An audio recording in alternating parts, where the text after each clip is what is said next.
Hombre, lo curioso es si te fuera a ti una sorpresa, porque tú no lo has visto, pero lo acabas de ver en Francia y lo hemos visto además de forma muy llamativa, ¿no? Además, uno de las quejas importantes que hay es el cumplimiento de la normativa por parte de países no comunitarios, que precisamente ese producto viene primero por aquí. O sea, todos los productos que vienen del norte de África a través de España, el ministro debería saber que lógicamente, si se ha presionado en Francia, que han sido muy activos inicialmente, eso iba a venir para acá rápidamente. Tantos días para esperar algo que ya se ha visto allí, que ha cortado Francia durante un tiempo y que además nos dio muy duro porque fueron a los camiones españoles los que pararon, pues a mí me parece que es un poco no mirar para allá y tratar de esperar a que no pasara nada, ¿no? A mí me da la sensación de que se ha apoyado mucho en el control que tiene o la posición dominante que tiene el gobierno con los sindicatos. Pensaba que eso iba a estar desactivado con los sindicatos mayoritarios, pero se le está escapando porque, claro, obviamente los agricultores, pues algunos están sindicados y otros no. Recordemos que hace no mucho se decía que eran empresarios, todos ellos, que al final se le va a llamar a un pobre autónomo que tiene una camioneta o tiene un tractor, se le va a llamar que eres un empresario con un montón de gente trabajando. Entonces, yo creo que ahí el gobierno no ha estado ágil, no ha estado atento y que era de esperar que esto empezara a pasar y no sabemos hasta cuándo. Atela, no, José Ignacio. Bueno, a ver, es una situación compleja, lo comentábamos a micrófono cerrado. Es que, claro, la política agraria común y los acuerdos de la Unión Europea con terceros países, en donde no solamente se negocia el tema agrícola, sino todas las condicionantes geopolíticos y los apoyos internacionales y la inmigración y una serie de factores, el narcotráfico, la lucha contra el narcotráfico, una serie de cuestiones generales que la Unión Europea tiene que analizar. Y entonces, ¿dónde cede? Pues cede en factores como puede ser el agrícola, que bueno, ayudan a otras cuestiones, como puede ser la lucha de la inflación, con contingentes de terceros países en productos hortofrutícolas. Entonces, ahí hay una situación. ¿Qué ocurre? Los países como tal, luego lo que tiene es una política de prestaciones y subvenciones que puede dar a su campo, pero la política general agrícola la decide la Unión Europea y la entrada de terceros productos la decide la Unión Europea con esos contingentes que autoriza y aprueba a esos terceros países. Entonces, estamos en una situación tremendamente compleja, ¿no? Lo que está claro es que hace ya 20, 25 años la política agraria común tenía que haberse actualizado.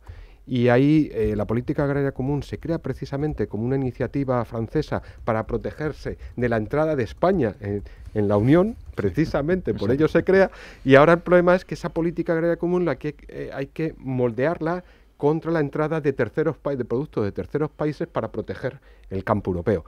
Y ahí el choque de intereses de la Unión Europea y todos sus terceros países, pues es importante. Pero hay un tema fundamental, y es que Europa parece que no aprende. Hay una cuestión muy importante, que es la soberanía alimenticia de toda la Unión Europea.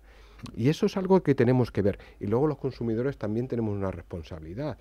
No se nos ocurre mirar la procedencia y el origen del producto que compramos.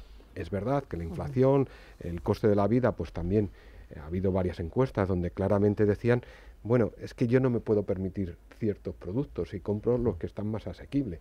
Claro, si tenemos un valor añadido en nuestros productos, pero no tenemos una clientela que pueda adquirirlo, pues también tenemos un problema. Eso pasa en toda Europa, en todo Centro Europa. Cuidado. Atela, ¿tú cómo lo ves? Bueno, aparte de eso, yo creo que como observación también España ha tenido mucho éxito en parte en todo el hortofrutícola, ¿no? O sea, ha sido un exitazo.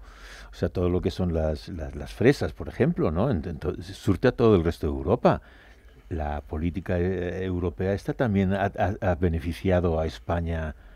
No, es que la paz se crea para proteger Francia su agricultura frente a España. Cuidado. Y España está avanzando mucho también en el cultivo de productos de mucha mayor calidad y con mucho más margen. Estoy pensando, por ejemplo, en la almendra, en el aguacate, ¿no? Que está habiendo también producciones.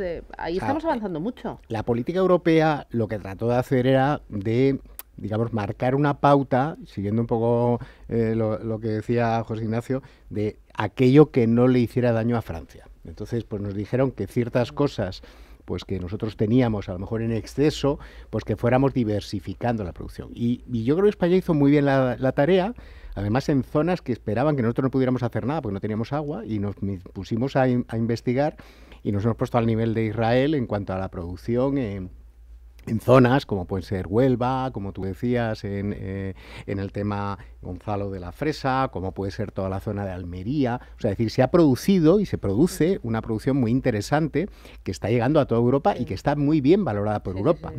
¿Qué ocurre? Para mi punto de vista son dos cosas. Primero, que aquella política hace 20 y tantos años es una política restrictiva, que no debes de hacer, no que debes de hacer. Segundo, que desde entonces Europa ha incorporado países muy agrarios, muy agropecuarios, que eran los antiguos países del telón de acero, que eso sí tienen todavía una política agraria y dependen mucho, países como Polonia, como Rumanía, que realmente tienen un peso importante en la agricultura. Pero además no perdamos de vista que todo este movimiento no es curioso, está dándose justo cuando tenemos elecciones en Europa y cuando se está poniendo encima de la mesa que en esas elecciones pues hay partidos que están queriendo poner en tela de juicio lo de la política excesivamente agresiva que se está teniendo con el tema del medio ambiente en Europa y que se estaba mirando solamente como desde el punto de vista positivo, pero no se estaba mirando el impacto que tenía. Entonces yo creo que hay mucho voto en el aire que va a estar con las votaciones europeas y no es baladí que estemos ahora mismo en ese tema cuando estamos a punto de elecciones. Sí, no, es que la Agenda 2030 tiene un coste inmenso. Fíjate, la emisión de CO2 de la Unión Europea es de un 6%. Un 6%. La emisión de CO2 de China es un 33%. Estados Unidos un 12,5% y la India un 7%.